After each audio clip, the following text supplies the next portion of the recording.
Hello and welcome back to Invitation to Puzzles, where today we have a Nurimaze puzzle by Bachelor Seal, who you will notice is one of my favorite creators of pencil puzzles. Also, Puzzlink stopped doing difficulty ratings for reasons. And so one of the reasons why I particularly like Bachelor Seal is that Bachelor Seal puzzles are almost always an approachable 2 or 3 stars, and those are 2 or 3 Puzzlink stars, which are very different than 2 or 3 LMD stars. Uh, that is like zero 0.6 to zero 0.9 LMD stars typically. And so that is one of the reasons why I particularly like Bachelor Seal puzzles. But anyway, I did my first Nurimaze puzzle on stream, I don't know, last time or the time before that I recorded pencil puzzles. So I'm excited to try another because I did quite enjoy it. I am going to need to go over the rules, though, because there are a lot of them and I don't remember them much at all. So we are given a grid divided into tiles. We need to shade some tiles on the board to form a maze. Tiles are either completely shaded or completely unshaded, and a tile containing a clue cannot be shaded. There can be no 2x2 that's either all shaded or all unshaded. All unshaded cells form an orthogonally contiguous area. Unshaded cells cannot form loops of any kind. So a 2x2 unshaded would be a loop, but you can't make any kinds of loops. And there is always exactly one path between S and G that doesn't require backtracking. Circles must be part of this path, while triangles must not. Okay, so when you look at a sort of finished version, which is usually what I like to try and show you if I have ready access to one, you can see that here in this version, we shaded a bunch of stuff in order to make a path where, notice, the circle is part of the path, the triangle is not part of the path that goes from S to G without backtracking. Notice this stuff isn't, but it's not a big deal. Okay, so we should unshade all the stuff with clues. And then we should shade some stuff to avoid 2x2. So like that's shaded and that's shaded to avoid a 2x2. Now, if I unshade this, I create a path from S to G that does not seem to go through this circle. So I can't do that. And likewise, I can't do that here either, because I can't make my path through S and G. There's only one, and it always has to go through that circle, and that circle as well. Let's see. What else shall we notice about this puzzle? I know these two are opposite, regardless of whether that is shaded or unshaded. I'm not quite sure.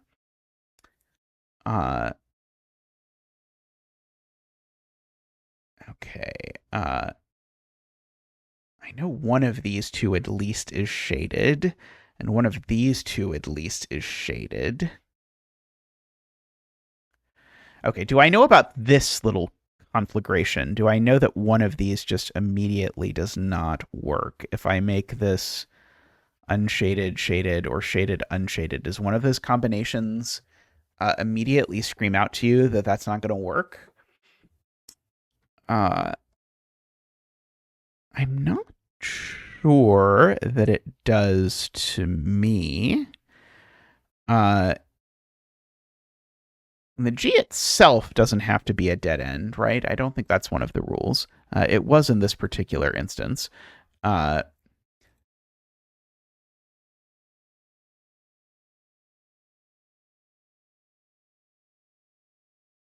Yeah, one of these directions from S has to get cut off.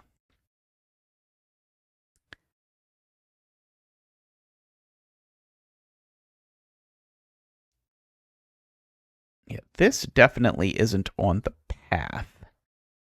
Yeah, like these two can't both be shaded, so they're not on the path for whatever that is worth. The path here is going to have to like wind. God, I don't even know what the path here is going to do, actually. Can I draw in the line? I feel like there was a way to draw in the line. Yeah, I can draw in the line if I want to do that. Okay.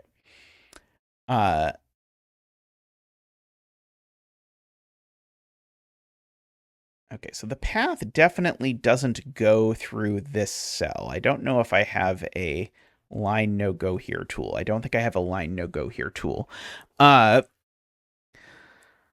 yeah, the line itself definitely doesn't go through here. The line does go through this cell, which is kind of interesting because it does mean I have both of those are unshaded, or yeah, two of these three are unshaded, and the other is shaded, just because we have to make our way through this little thing.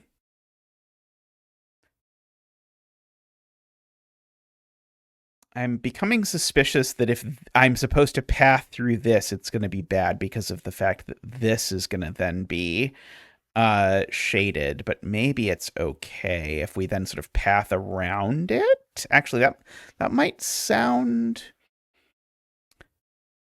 okay to me. Yeah,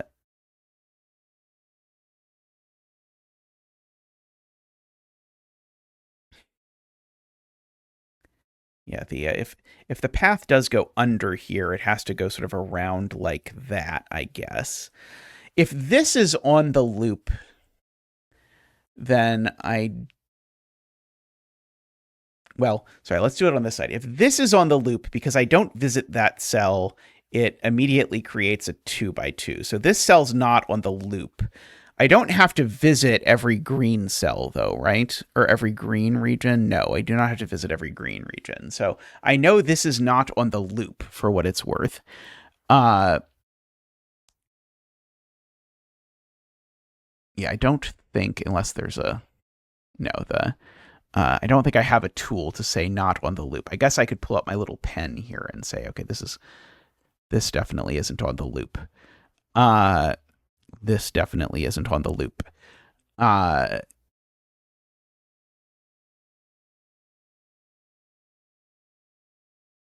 I don't see a lot of other places where I can make that argument.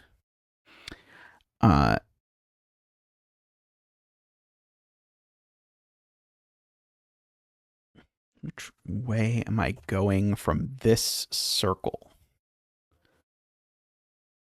It's a good question. I'm not sure it's a question I know how to answer, though.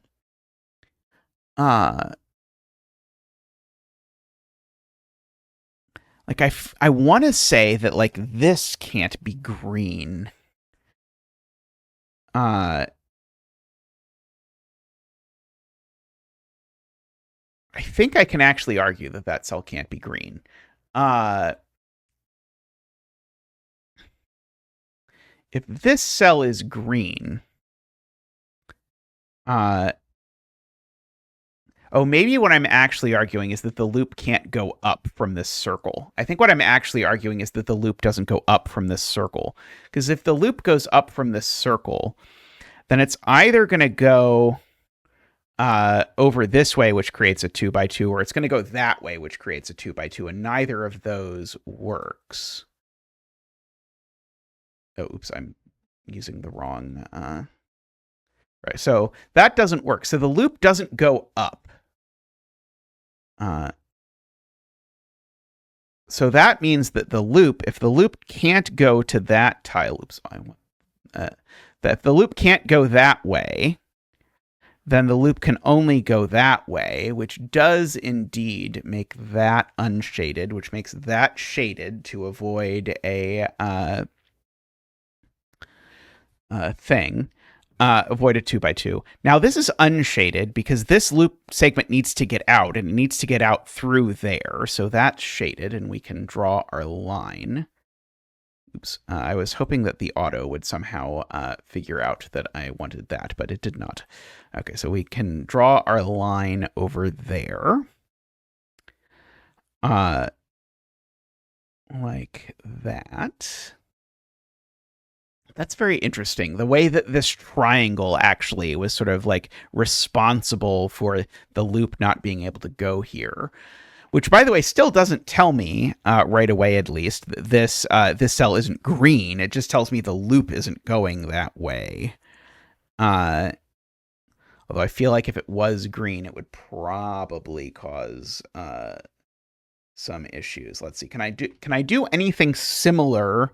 Like I was sort of thinking about like there's only sort of three ways this loop can go. Is there any way that I can sort of see that it breaks something via the power of something like triangles? But if there is, I don't see it. Okay, I do have to make sure I don't make a loop. So I can't make both of these green. So one of these is shaded at least. And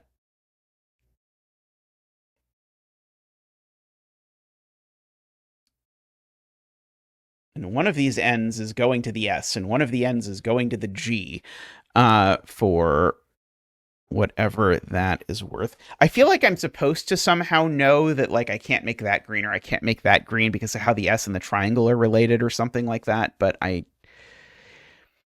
don't see it. I might be able to argue that this can't be green.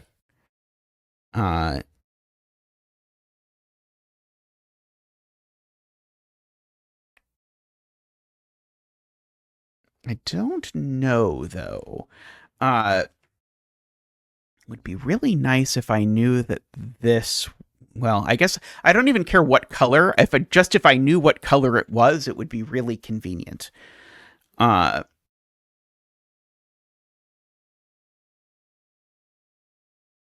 the start, or from the S, which direction am I going? I can't go here.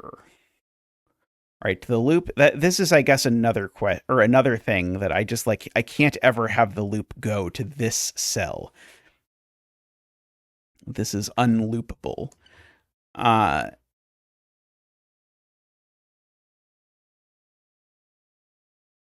Because the reason being that the loop would have to continue into this thing, and that would create a 2x2. So if the loop does come this direction from the S, it definitely goes there next. Let's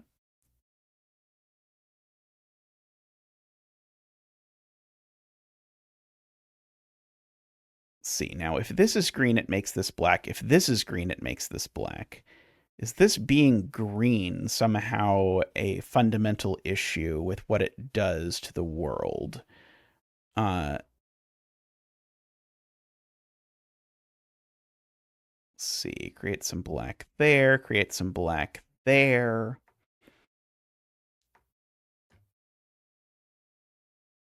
If it's a fundamental issue to the world, I don't understand the nature of the fundamental issue to the world that it is.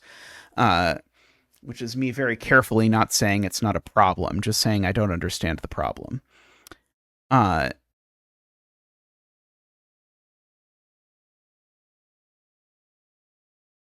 the loop can only go through this cell if it then goes up here.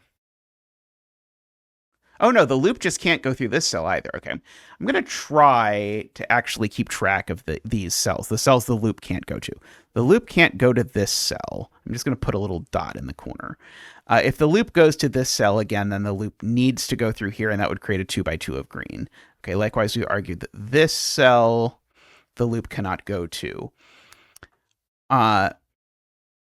This cell, I think, also the loop cannot go to, because if the loop goes to this cell, it has to go two ways from this cell, and it can't be that way or that way, because that would create a 2x2, so it would have to be that way and that way, but that also creates a 2x2. So we actually know that the loop doesn't go to that cell, and I think that's actually going to tell me which way the loop actually does go.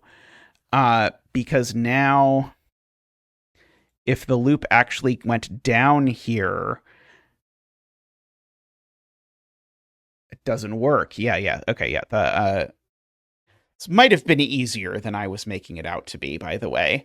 This is assuredly easier than I was making it out to be.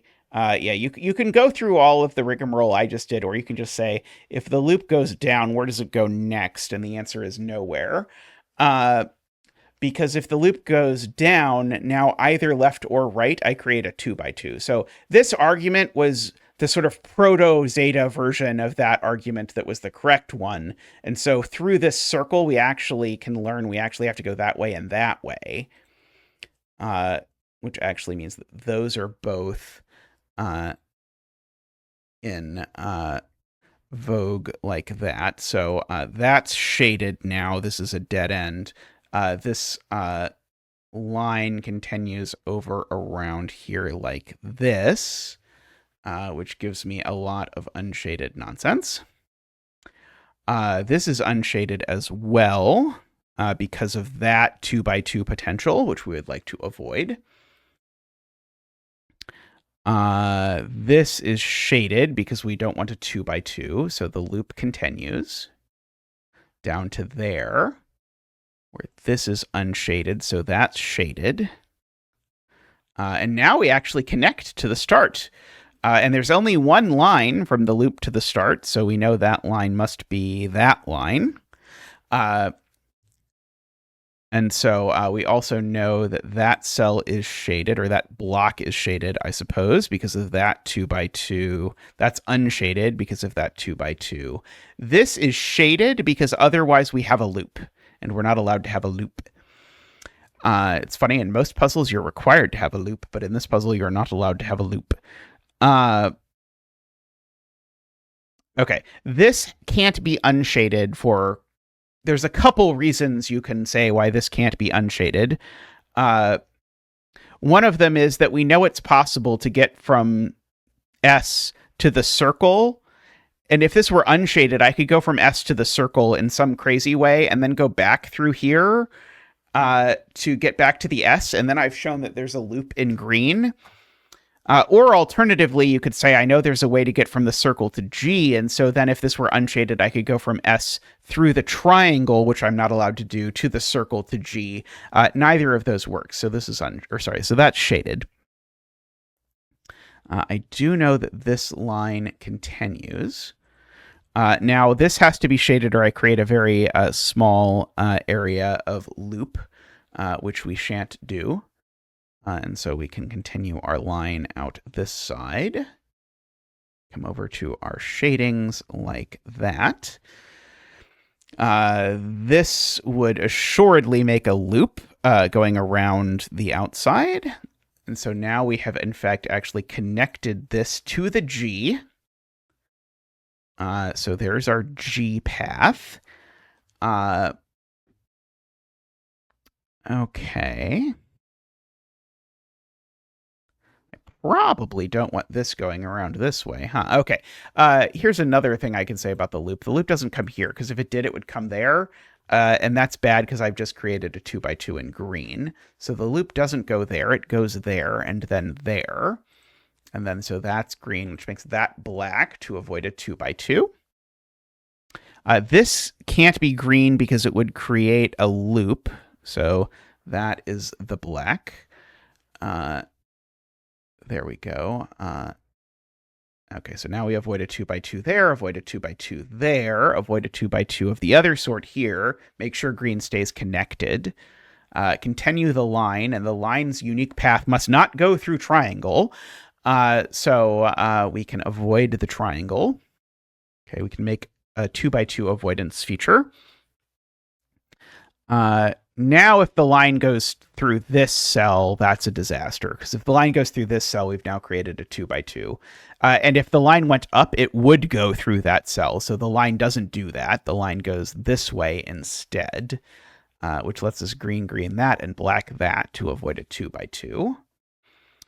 If I make this green, I create a circle, so we don't do that. You'll notice I every single time pick the wrong color first as to what's going to happen. I don't know why. This is now green. I need to make this black in order to avoid creating a little O. I need to make this green in order to avoid creating a 2x2, and this black in order to avoid creating a 2x2 there. Let's see.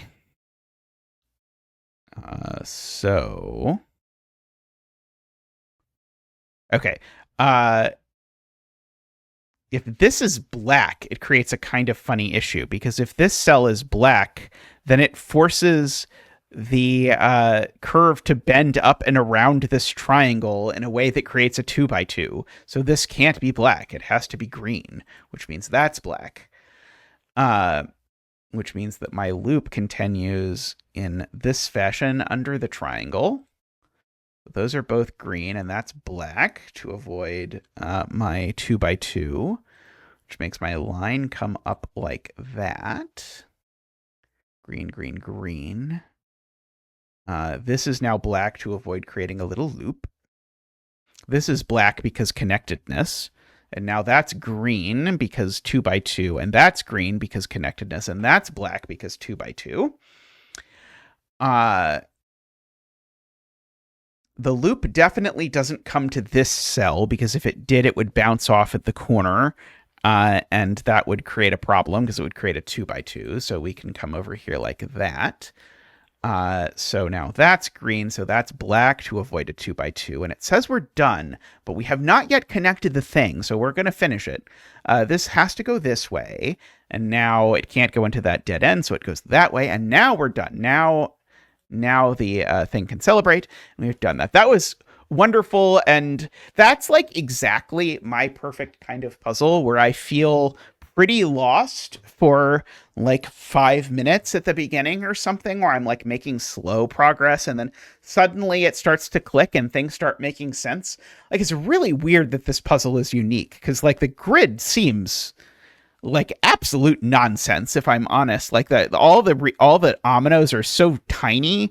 It sort of feels like there's no way, but somehow like exactly these like little 3s and 2s and the circle. Like, the thing I should have seen sooner than I did was that the loop could never possibly go down from this circle. I think that was probably the most natural starting point. It wasn't the actual starting point that I started from, but I think that was probably the most natural starting point that would have gotten us sort of through the path the nicest. But we noticed a few other things which then helped us spot that, and then everything worked together. Anyway, let me know how you like that down in the comments. I really like this genre, actually. I might actually seek out more of this.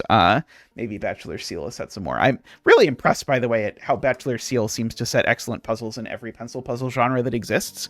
And if you look at their recent posts, usually they're just like, here are 6 different genres over the past 6 puzzles. But anyway, great puzzle. I loved that. I hope you did as well. I hope you'll let me know in the comments how awesome you thought all that was, and how awesome you think I am. But for now, thanks for watching. Bye for now.